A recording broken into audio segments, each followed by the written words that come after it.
twongeye kubasuhuza tubaha ikaze ku kiganiro cyacu cy'uyu munsi. Uyu munsi rero ikiganiro cyacu kiruzuzanya n'icy'ubushize, aho twavuze ku ndwara zituruka kuri IgG4-RD cyangwa se IgG4 related diseases. IgG4 related diseases ni uburwayi bwakabije cyane ariko bukabya cyane nyuma y'inkingo za corona virus, ariko byumvikane ko atari inkingo zose zituma IgG4 izamuka ikagira igipimo cyo hejuru cyane, kuko inkingo za Johnson Johnson, inkingo za AstraZeneca, inkingo za Novavax, inkingo za Sputnik ntabwo hakoreshejwe uturemangingo mva migabane, hakoreshejwe ubwoko bwitwa adenovirus based virus zitwa adenovirus,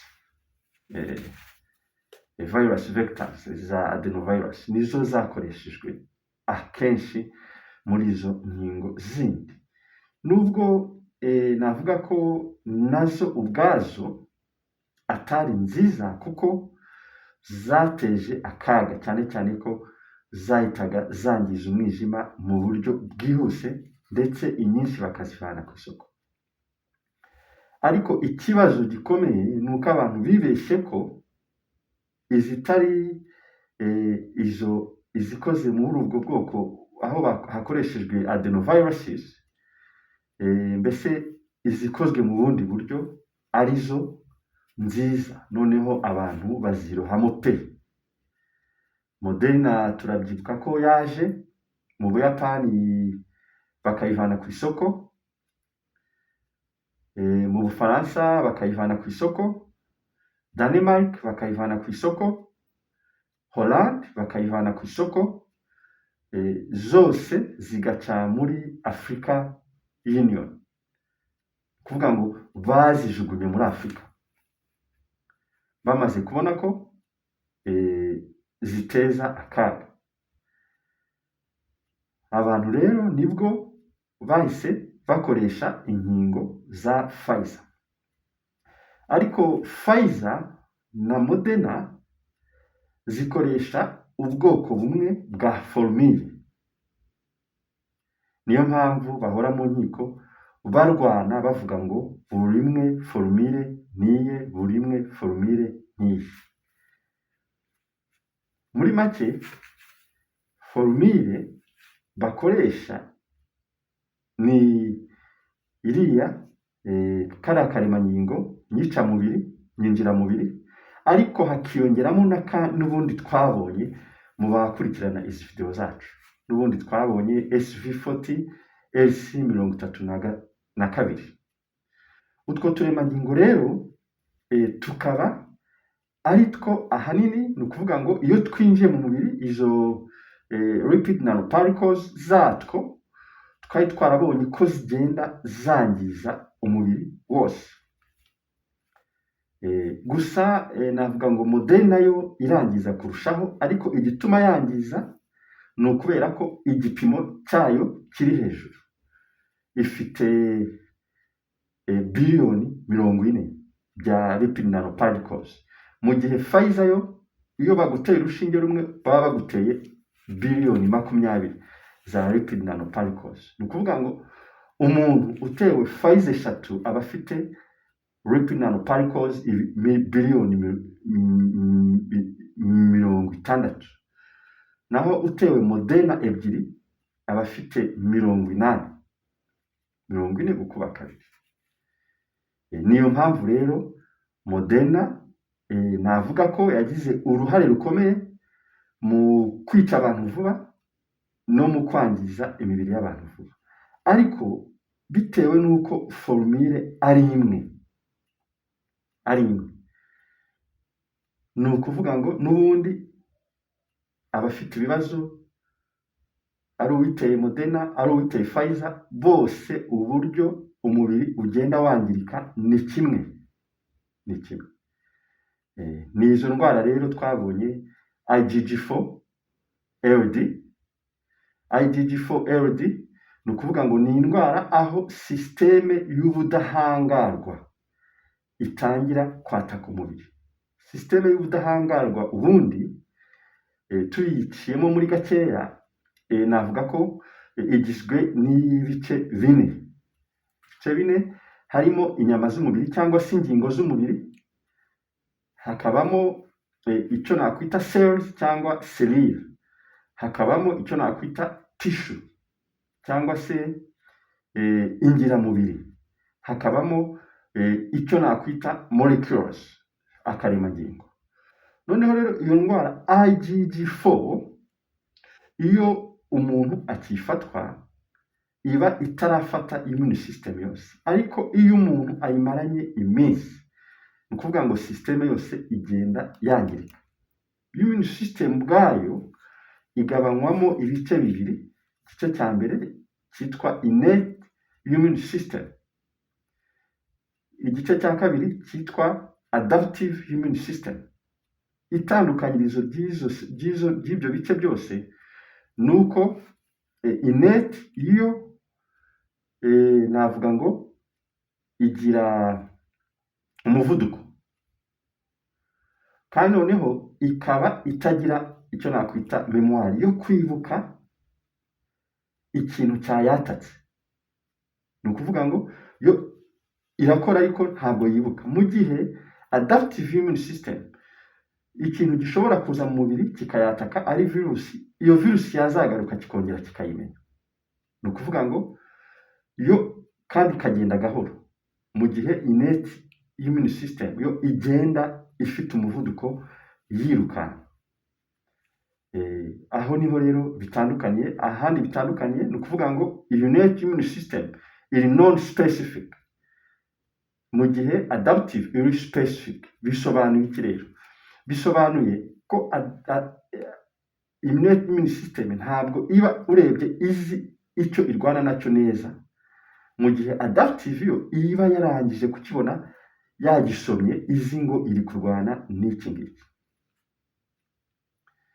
Tugaruke inyuma rero kuri IgG4.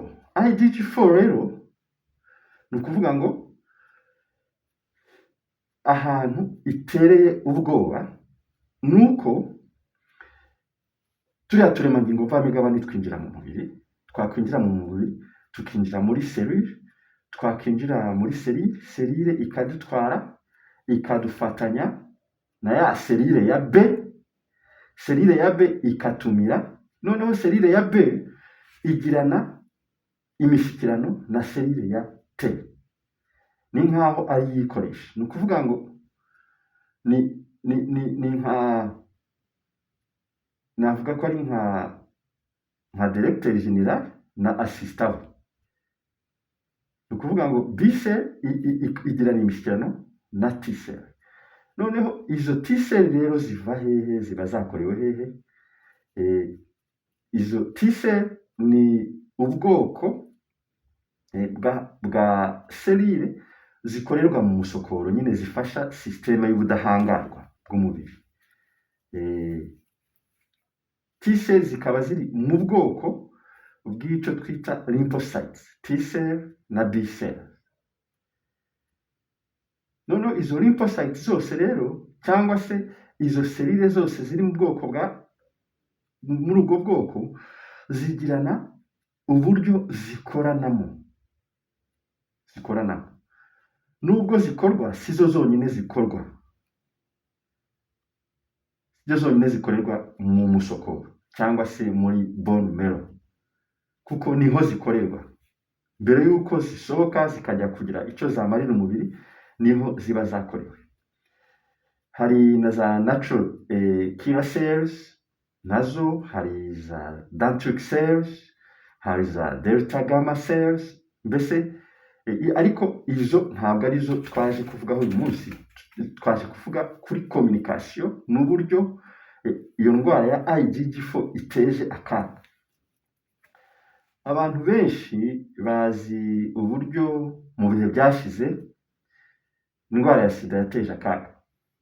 Indwara ya sida yari ifite cyane kugaba ibitero ku zo nakwita serire za kane, izo bitaga CD4, CD4, CD8.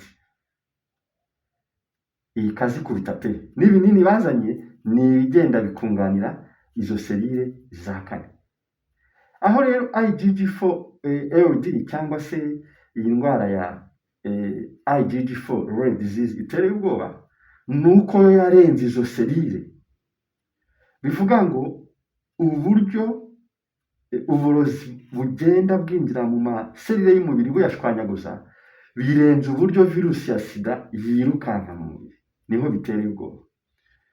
Bivuga ngo rero impfu zizakomeza no mu myaka 15, kuko turabyibuka kera sida ikiza yashobora gufata umuntu umwe ntigire ikimutwara, igafata undi agahita apfa ako kanya ugasanga birarangiye.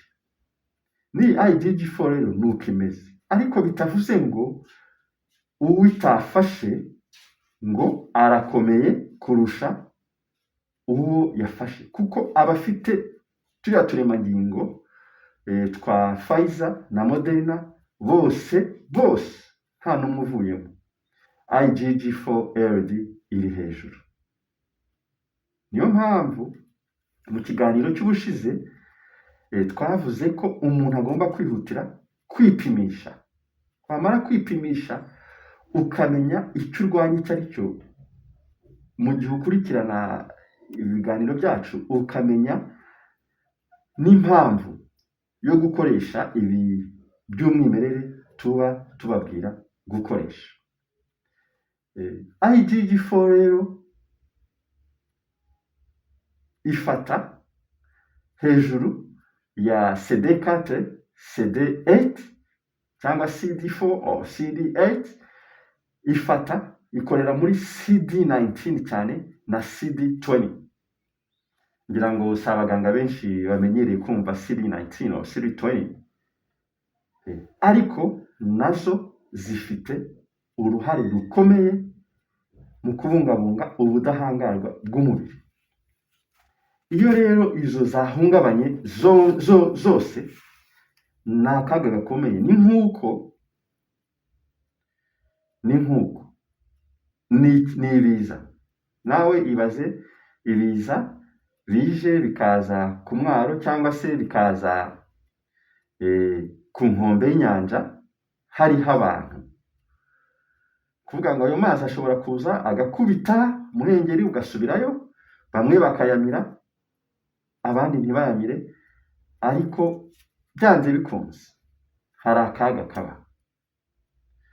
Nutwo rero turemangingo twinjijwe mu bantu, noneho ntiharamenyekana ko hari n'ikizatuma utwo turemangingo mvamigabane tudakomeza gukora izo IgG4, kuko umubiri ubwawo icyo twise antibody yakagombye kurinda umubiri. Ni ukuvuga ngo B-cell iragenda noneho igakora antibody nyinshi cyane zakagombye kurinda umubiri, ikazirenza igipimo, zikagaruka zikatangira kurwana na za serire zirinda umubiri mu budahangarwa, arizo T4, T8, T19, T4 mu kinyarwanda, T8, T19 na T20, zikazikubita. Iyo zizikubise rero niho za ndwara usanga abantu basigaye barwara ngo yabuze umwuka, bamuroze, apfuye yicaye mu ntebe, bamuroze, atwaye imodoka, ni umushoferi, arasinziriye, umutima urahagaze, ayiroshe n'abantu munsi y'umuhanda, bamuroze. Ni ibyo ngibyo cyane cyane mu bihugu byo muri Afurika byafashe utwicamubiri karabutaka, turemangingo mvamugabane, ni uko abaturage bavuga. Upfuye bamuroze, ni nk'abanyankore. Abanyankore iyo umuntu apfuye baravuga ngo bamurogeye, ngo bamuroze. Nta muntu ubundi ngo ugomba gupfa, abantu bagomba kubaho ubuziraherezo. Ariko siko isi iteye. Isi abantu bose baba bageze hagera igihe bakava ku isi, hakaza abandi. So target rero yacu ni target yacu ni ukugira ngo abantu bakanguke, bamenye ko nubwo iyo ndwara iteje akaga, ariko abantu bagomba kwirwanirira. Kuko kuva kera uko ibyorezo byazaga, niko n'abantu babonaga uburyo bashobora kuvura ibyo byorezo bakoresheje ibiri mu mwimerere, bakoresheje ibyo Imana yawe yaremye igashyira imbere yabo ngo babikoreshe.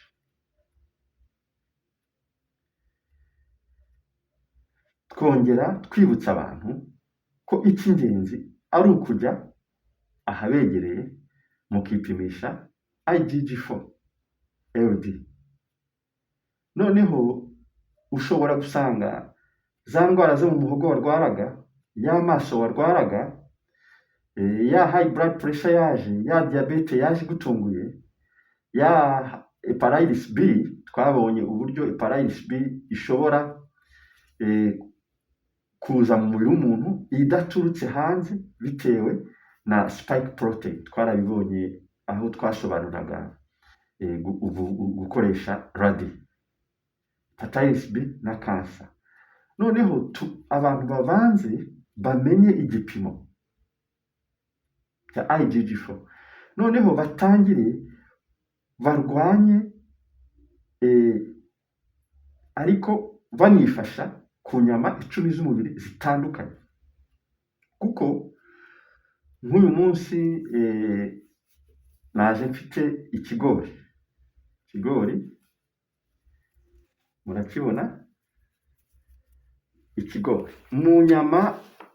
IgG4 yangiza cyane kurushaho harimo impyiko, hakabamo na pancreas ni iriya ifasha mu gukora isukari. Niyo mpamvu mumva ngo umuntu yarwaye diabete, biba byavuye kuri pancreas. Twabonye ko yataka glands cyane, yataka imiyoboro. Ndavuga IgG4 imiyoboro, navuga ko ifasha mu gukora intanga, yaba ari intangangore yaba ari intangangabo, ikaba ari imiyoboro yangirika cyane.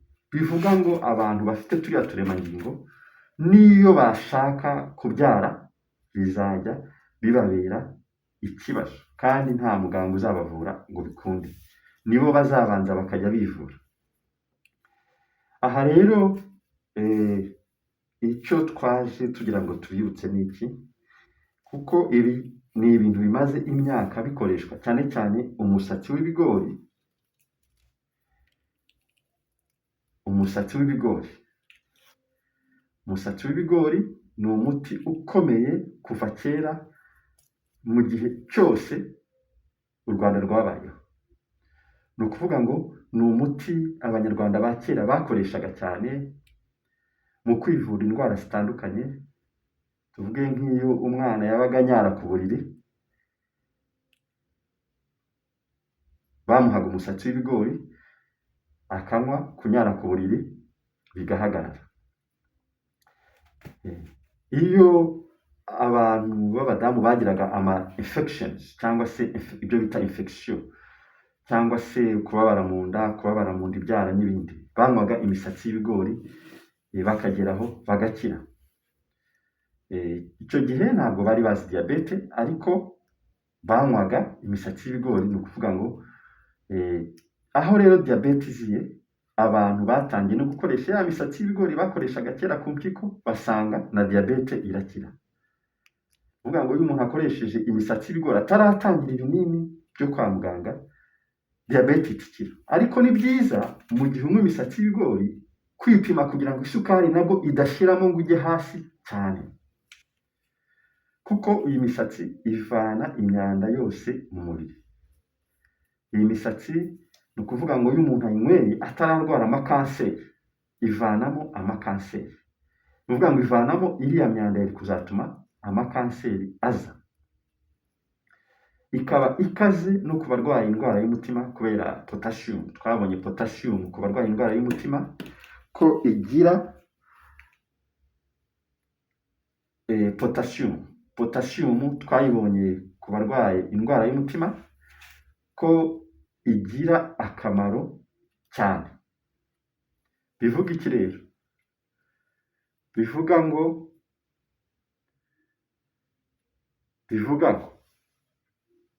Bivuga ngo potassium iri muri uyu musatsi ni nziza kandi ifite akamaro kanini cyane.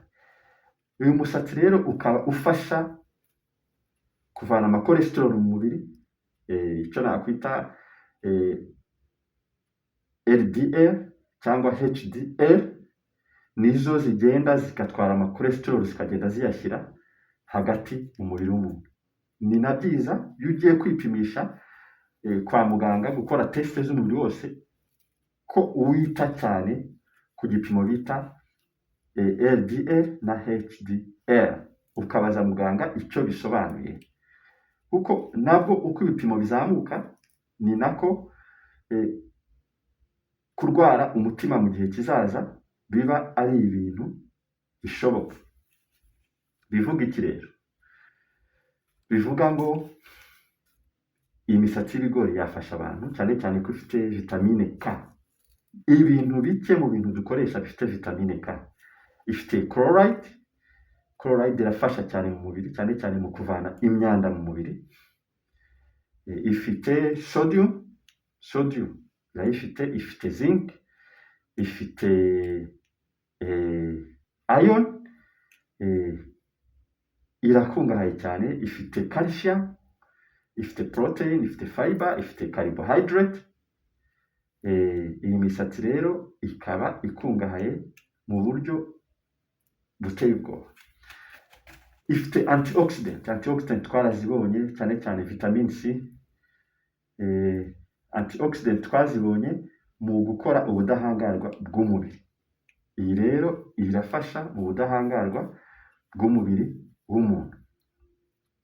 Ni byiza rero ko abantu bakoresha iyi misatsi, cyane cyane ko ari na myiza cyane mu koza impyiko buri gihe.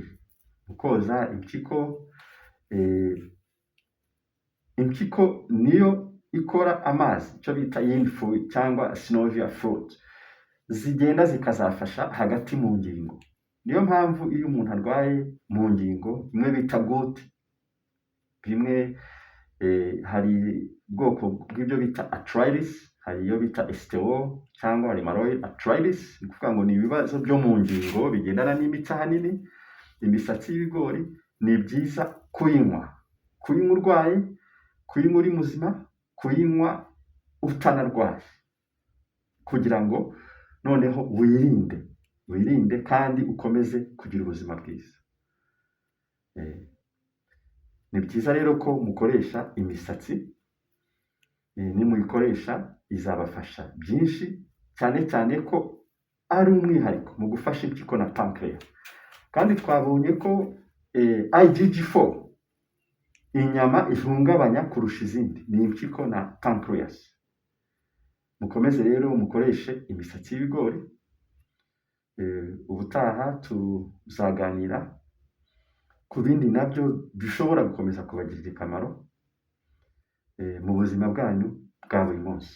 Ntimugire ubwoba n'abarwaye kanseri kuyikoresha mukayinywa ku bwinshi, kuko hari icyo ihindura mu buryo niyo mwaba mwaratangiye imiti, uburyo iyi miti ikomeza kuzuzanya n'intungamubiri uyu musatsi ifite.